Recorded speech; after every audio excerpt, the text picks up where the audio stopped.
Hello दोस्तों, स्वागत है आपका अपने YouTube channel only study centre 2.0 में। तो इस वीडियो में हम लोग झारखंड ओलंपियाड एग्ज़ाम 2022 का जो होने वाला है क्लास 9th का साइंस का मॉडल पेपर सॉल्यूशन को देखने वाले हैं।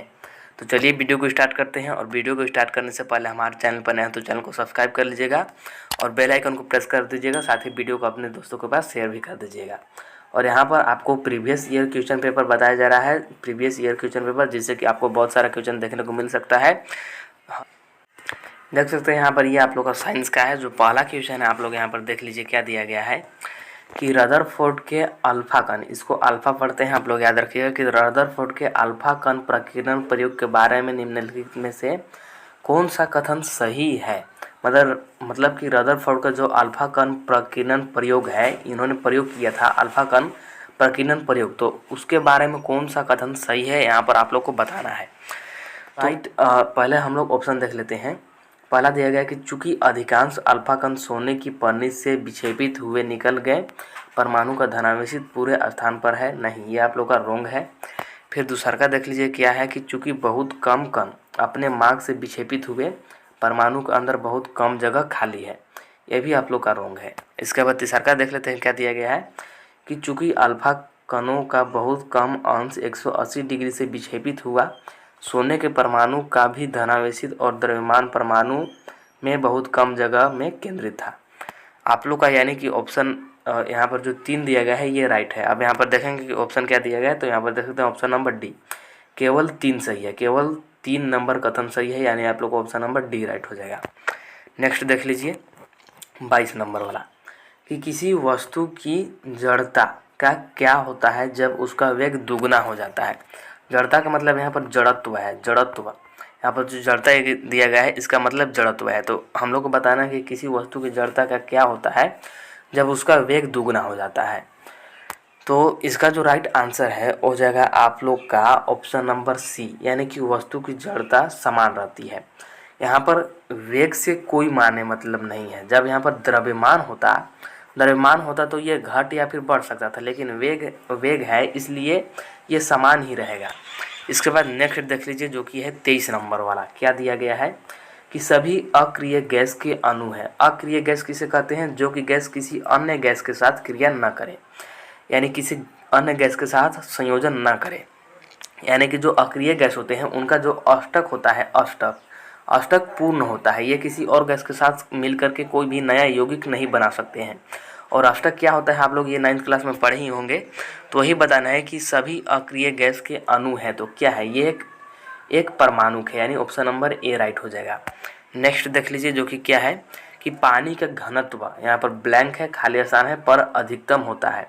तो बताना है कि घनत्व कब अधिकतम होगा, 0 डिग्री सेल्सियस पर, या फिर 273 केल्विन पर, या फिर 100 डिग्री सेल्सियस पर, या फिर 4 डिग्री सेल्सियस पर। तो इसका जो राइट आंसर है हो जाएगा आप लोग का ऑप्शन नंबर डी, यानी 4 डिग्री सेल्सियस पर। अब कैसे? कुछ को तो लग रहा होगा यहाँ पर कि 0 डिग्री सेल्सियस वाला होगा। क्यों? क्योंकि 0 डिग्री सेल्सियस पर तो जल बर्फ होता है और बर्फ यहाँ पर बर्फ का घनत्व अधिकतम होगा। तो ऐसा नहीं है, क्योंकि आप लोग देखते होंगे कि बर्फ है, बर्फ पानी पर तैरता है। बर्फ पानी पर तैरता है तो मतलब उसका घनत्व तो अधिकतम होगा नहीं, क्योंकि घनत्व अधिकतम होता तो तैरता नहीं बल्कि पानी में डूब जाता, यानी ये तो रॉन्ग हो गया। और 273 केल्विन ये 0 डिग्री सेल्सियस के बराबर ही होता है, तो ये भी नहीं होगा। और 100 डिग्री सेल्सियस पर तो बिल्कुल भी नहीं होगा, क्योंकि पानी उस वक्त खौलने लगता है। यानी आप लोग का ऑप्शन नंबर 4 डी राइट हो जाएगा, यानी 4 डिग्री सेल्सियस।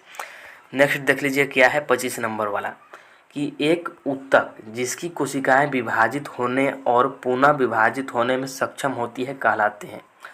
तो इसे क्या कहते हैं? ये हम लोग कहते हैं उसे विभज्योतक ऊतक। ये आप लोग 9th क्लास में पढ़े होंगे विस्तारित रूप से। विभज्योतक ऊतक क्या है, ये किस प्रकार से कार्य करता है आप लोग पढ़े होंगे। आप लोग एक बार फिर से पढ़ लीजिएगा।